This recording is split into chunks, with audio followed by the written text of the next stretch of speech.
Good morning, Neverland. So, this is video diary number whatever. I've been a little lax. So, debrief on the last couple days.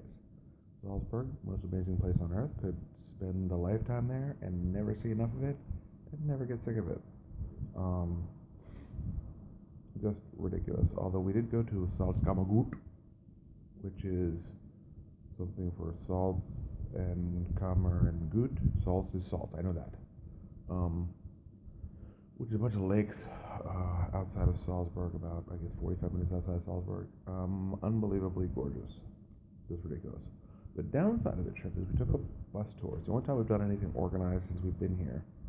And I think the host, whose name was Dieter Gunther something, very German. It might have been something like Andrew, but you know how I feel about the name Andrew.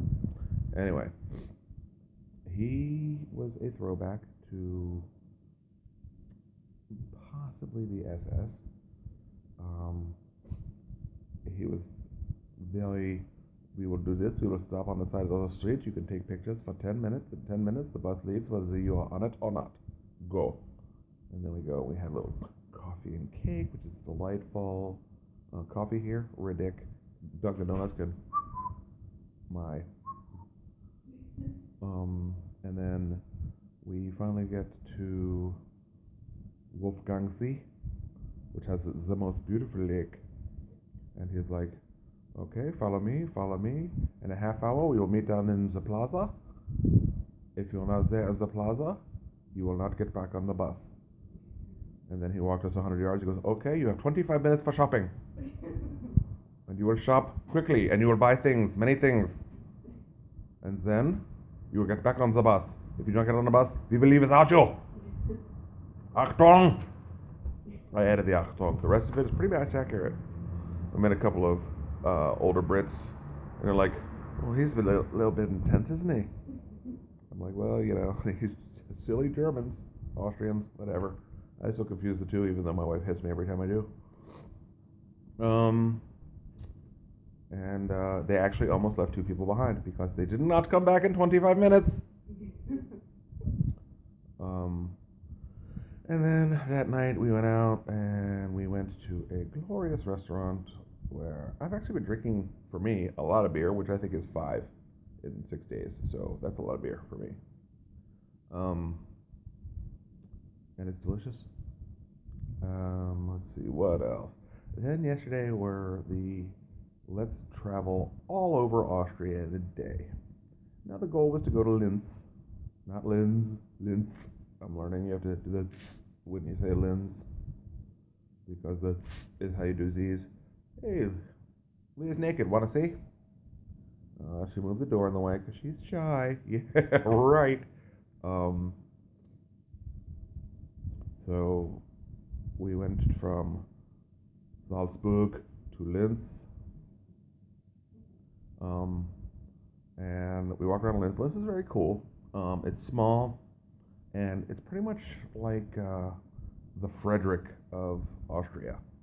It's got one main street with lots and lots and lots of shopping and cool stuff. And outside of that, it's just kind of just your regular run-of-the-mill city. But we no longer felt like the fattest people in Austria there, which was nice. And we saw the birthplace of Leah's mother. Interesting side note, she cried over pancakes. She cried over the beauty of Salzburg, but didn't cry at the potentially most seminal moment of the trip, which was her mother's birthplace. Go figure. My wife is, as always, just confuses me. So, anyway, then we got back on the train, which we almost missed, because the woman scheduled us for one that was leaving a minute after we bought our tickets. But we got on, and then we had to walk 7 cars to our car. You ever walk down the middle of a train with 4 heavy bags while it's moving? It's eventful. I think there are at least 17 Austrians who hate me because they have bruises on their elbows from my bags. And then we finally arrived in Vienna last night around 5:30 or 6, and slept for 2 hours. Pretty much whenever we check into a hotel, it's like become Pavlovian to nap. So we napped for 2 hours. We went out, had a glorious meal, walked around, saw a really, really cool cathedral, went and got a beer at an Irish pub, and it was glorious. The woman behind the counter doesn't speak a word of German, which I thought was odd. Good English, though. She's Hungarian. So a Hungarian who works in an Austrian bar, doesn't speak German, and she had dreads down to her mid-calf. Anyway, and then for the second time on this trip, I smashed my head on a doorway. So when I come home, I'll have a nice scar. Want to see? See, Austria doesn't only leave marks on your soul, it leaves marks on my head. Anyway, I'll probably do one more of these before we leave, and then maybe one more after the plane trip, because I have a weird feeling it's going to be eventful. Have a lovely day.